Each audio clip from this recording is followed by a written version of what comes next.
నమస్తే, welcome to our channel. ప్రస్తుతం మనతో ప్రముఖ ఆధ్యాత్మికవేత్త, ప్రముఖ జ్యోతిష్యులు బమిడి అనంత శర్మ గారు ఉన్నారు. వారితో మాట్లాడదాం. నమస్తే అండి. ఫిబ్రవరి 26వ తారీఖు మహాశివరాత్రి. అదే రోజు చంద్రమంగళ యోగం, అంటే మకర రాశిలోకి కుజుడు చంద్రుడు కలయిక, దాన్ని చంద్రమంగళ యోగం అంటారు. సో ఆ చంద్రమంగళ యోగం వల్ల ఎటువంటి ప్రభావాలు చూపిస్తాయి? దేశ కాలమాన పరిస్థితుల్లో కూడా ప్రభావం ఉంటుందా? రాశుల మీద ఎంతవరకు ప్రభావం చూపిస్తుందనే చెప్పండి. ఓం మహాగణాధిపతి నమః. అమ్మ, రేపు మహాశివరాత్రి 26వ తారీఖు వచ్చేనాడు ఆ రోజు చంద్రమంగళ యాగం అని ఆ రోజు ప్రవేశిస్తుంది. అది 12 రోజుల ప్రభావం చూపిస్తుందమ్మా. 12 రోజులు కూడా ఈ ప్రతి నక్షత్రం వాళ్ళకి, ప్రతి రాశి అవనివ్వండి, నక్షత్రం అవనండి, కొన్ని ట్రబుల్స్ పడేది ఉంది. అది ఏ రకంగానంటే దేశకాల పరిస్థితి భయంకరంగా ఉంటాయి. 12 రోజులు దేశంలో ఎక్కడో అక్కడ భయంకర అలజడులు జరుగుతూ ఉంటాయి, ఇబ్బందులు పడుతూ ఉంటారు, యాక్సిడెంట్లు భయంకరంగా అవుతాయి. కుజచంద్రుల కలయికలో చంద్రమంగళగా అంటారే కానీ ఒక జాతకంలో పడితే అది ఇంకో రకంగా ఉంటుంది. దేశానికి సంబంధించి చెప్పాలి అంటే ఇంకొక రకంగా ఉంటుంది. ఆ రకంగా దేశకాల పరిస్థితిని ఆలోచిస్తుంటే ఫ్లైట్ యాక్సిడెంట్లు ఉన్నాయి, భయంకరంగా హెలికాప్టర్ యాక్సిడెంట్లు ఉన్నాయి, మామూలు ట్రైన్లు అవ్వచ్చు, బస్సులు అవ్వచ్చు, ఏదైనా రక్తపాతానికి దారి తీసేది కనపడుతోంది ఎక్కువగా. అలాగే ఇంకా ఏ రాశి చెప్పాలంటే ఎక్కువగా ప్రతి 12 రాశులకి దోషాలు ఉన్నాయి. ఈ దోషాలు ప్రతి ఒక్కళ్ళు దీనికి ఏం చేయాలంటే సోమవారం, ఎన్ని సోమవారాలు వస్తాయి 12 రోజుల్లో, ప్రతి ఆ సోమవారాలు శివాలయానికి వెళ్ళడం. 12 రాసుల వాళ్ళు శివాలయంలో ఏం తినకుండా తాకుండా వెళ్ళి ఉదయమే రుద్రాభిషేకం చేయించుకోవాలి. దానికి రెమెడీ రుద్రాభిషేకం చేయించుకుని ఆ భగవంతుడికి కేజీ పావు బియ్యం, స్వయంపాక దానం, మిగతా కూరలు, పప్పులు, ఉప్పులు ఏది ఉంటే అది, తోటకూర, ఆకుకూరలు ఇవ్వడంలో ప్రసిద్ధి. అలాంటిది అక్కడ అభిషేకం అయిపోగానే ఆ అయ్యగారికి ఆ స్వయంపాక దానం బియ్యంతో పాటు అన్నీ ఇచ్చి నమస్కారం చేసుకోవడం వల్ల కూడా ఈ ప్రభావం కొంతైనా తగ్గుతుందని చెప్పడానికి ఆస్కారం ఉంది అక్కడ. అలాగే అమ్మ, ఇప్పుడు ఈ మకర రాశిలో ప్రవేశించే కుజుడు చంద్రుడు అసలు మకర రాశి కూడా చాలా టాప్. మకర రాశిలోనే పడ్డారు కాబట్టి ఈ మకర రాశి వాళ్ళకి చాలా అదృష్టం పడుతుందని చెప్పాలి. ఆ ఒక్క రాశికి మంచి జరుగుతుంది, మిగతా 12 రాశులకి ఇబ్బందులు కలుగుతాయి. ఏదో విధమైన అప్పుడు అందుకే శివుణ్ణి ఆరాధించాలి. లేదు ఈ 12 రోజులు కూడా ఓపుకుందండి, మేము ఇంట్లోనే చేసుకుంటాం అంటే చిన్న శివలింగాన్ని, చిన్నది చక్కగా పళ్ళెల్లో పెట్టుకుని పాలు, నీళ్లు, కొబ్బరికాయ నీళ్లు ఇలాంటివి తేనె దగ్గర పెట్టుకోవడం, చక్కగా ఆయన ఆరాధించు 12 రోజులు చేసి ఓపుకుంటే. అందులో ఎందుకయ్యా 12 రోజులు చేయడం వల్ల అంటే ఆ చంద్రకుజుల ప్రభావం మనమే పడకుండా దాని ఎఫెక్ట్. స్త్రీలు కూడా చేయొచ్చా అండి? స్త్రీలు అంటే చెయ్యడం అంటే ధర్మం కాదు. మగవ పిల్లలు ఉన్నా ఇంట్లో మగపిల్ల భర్త ఉన్నా చెయ్యడం వల్ల ఎక్కువ శ్రేష్టం. బిజీ లైఫ్ అయిపోయింది. కాకపోతే ఇంకా ప్రతి గుళ్ళకి నేను కూడా చూస్తున్నాను, ఆడవాళ్ళు కూడా శివలింగాలు కడుగుతున్నారు. నా కళ్ళ ముందు నేను చెప్పినా కూడా వింటలేదు.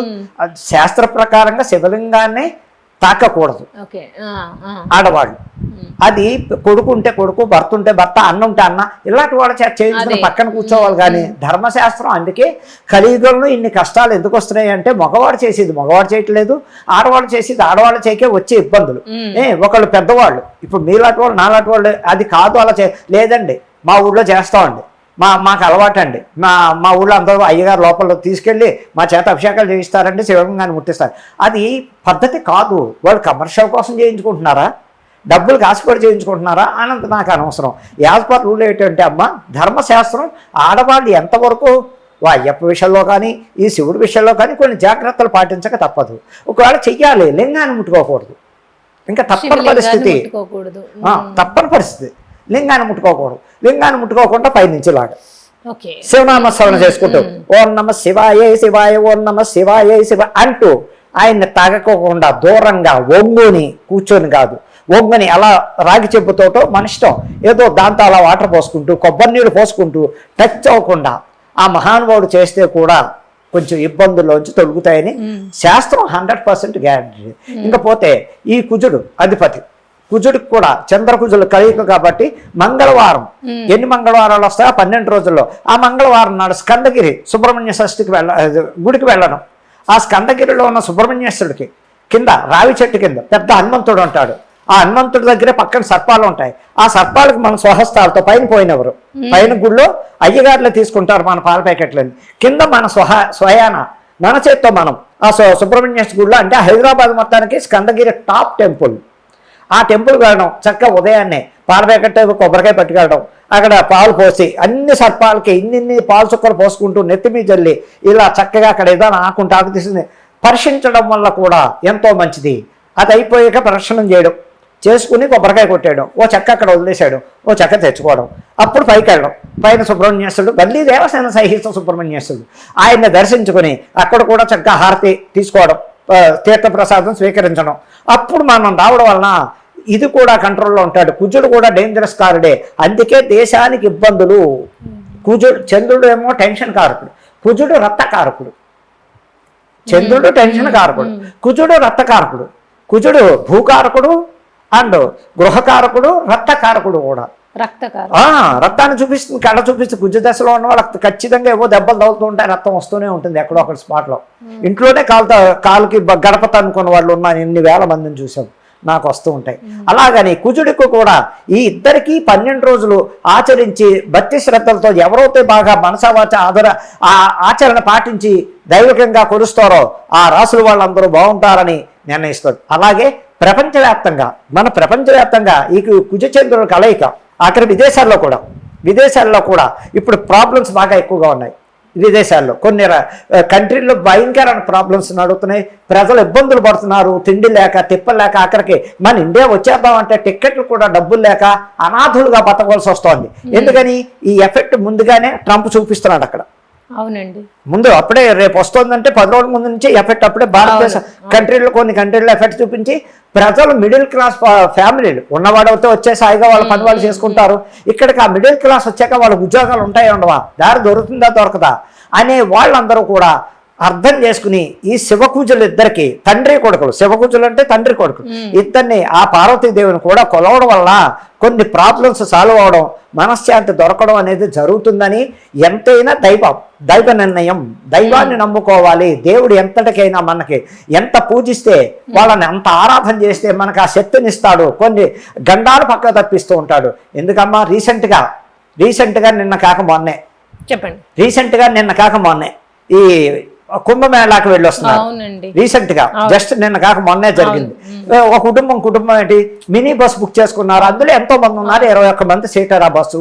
వెళ్ళారు, ఆనందంతో రిటర్న్ వస్తున్నారు. స్నానాలు ఆచరించారు, ఎన్నో ఆచరించారు. వాళ్ళు చేసిన పాపం కర్మం అన్ని చేసుకున్న దేవుళ్ళకి అక్కడ చేసుకుని చక్కగా మంచిగా ఆనందంగా తిరిగి వస్తుంటే మధ్యప్రదేశ్లో ఆ మినీ బస్ని ఒక ఓవర్లోడ్ అయిన లారీ, సిమెంట్ లారీ అంత వేగంగా వచ్చి ఢీకొట్టాడంటే వాళ్ళు చేసుకున్న కర్మ ఏమిటి అంటే పూర్వజన్మలో వీళ్ళు ఏదో చెయ్యరాని మహాపాపం ఏదో చేశారు. పాపం తెలుసో చేశారో ఆ విధంగా అక్కడ దైవాన్ని దగ్గరికి వెళ్ళి కూడా ప్రాణాలతో తిరిగి రాలేదంటే ఇగో ఇటువంటి గ్రహాలు. ఒకటి దూర ప్రయాణాలు వెళ్ళేటప్పుడు కూడా ఒక్కటే చెప్తున్నాను నేను అందరికీ, దూర ప్రయాణం ఏదో అనుకున్నాం బ్యాగ్ సర్దుకున్నాం అని వెళ్ళిపోకూడదు, చాలా డేంజర్ అది. రావుకాలాలు చూసుకోండి, దుర్ముహూర్తాలు చూసుకోండి. అవి రెండు లేనప్పుడు అమ్మ కానీ చెల్లి కానీ భార్య కానీ ఎదురు రావాలి ఫస్ట్ మన ఇంట్లోంచి. దూర ప్రయాణాన్ని లోకల్లో తిరిగేటప్పుడు రావుకాలం ఒక్కటి చూసుకుంటే చాలు. దుర్ముహూర్తం కూడా డేంజరే, వర్జ దుర్ముహూర్తాల్లో కూడా ప్రయాణం డేంజర్. అది గంట సేపు ఉన్నా వర్జ దుర్ముహూర్తం ప్రయాణం కొంచెం ముందుకు వెళ్ళడం లేదు, ముందే వెళ్ళిపోవడం ఇంట్లోంచి బ్యాగ్ ఇచ్చుకుని. అది కూడా శాస్త్రం ఏంటంటే అది అయ్యేదాకా కూర్చోగల మన కోసం ఫ్లైట్ ఆగదు, ట్రైన్ ఆగదు, బస్సు ఆగదు. అందుకని ముందుగానే ఎక్కడ పోయి కూర్చుందాం, ఏ గుళ్ళోనో లేకపోతే ఏ ఫ్రెండ్ ఇంటికో పోదాం, పోయి అక్కడ కూర్చోవడం, అప్పుడు డైరెక్ట్ వెళ్ళిపోవడం అలా చెయ్యాలి. కానీ ప్రయాణాలు దూర ప్రయాణాలు ఎప్పుడు. ఇంకోటి వాహన ప్రయాణాలు చేస్తున్నారు, సొంత వెహికల్స్.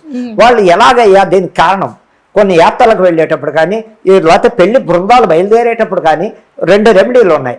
వాళ్ళు ఫస్టే బయలుదేరే టైం మంచి మీలాంటి వాళ్ళను మాలాంటి వాళ్ళని అయ్యగారులు అడిగి ఏమండి ఎన్ని గంటల ముహూర్తం చెప్పండి, ఇలా పెళ్లికి బృందం బయలుదేరుతున్నాం అని అడిగినప్పుడు దానికి ఒకటే 4 నిమ్మకాయలు రెడీగా ఉంచుకోవడం.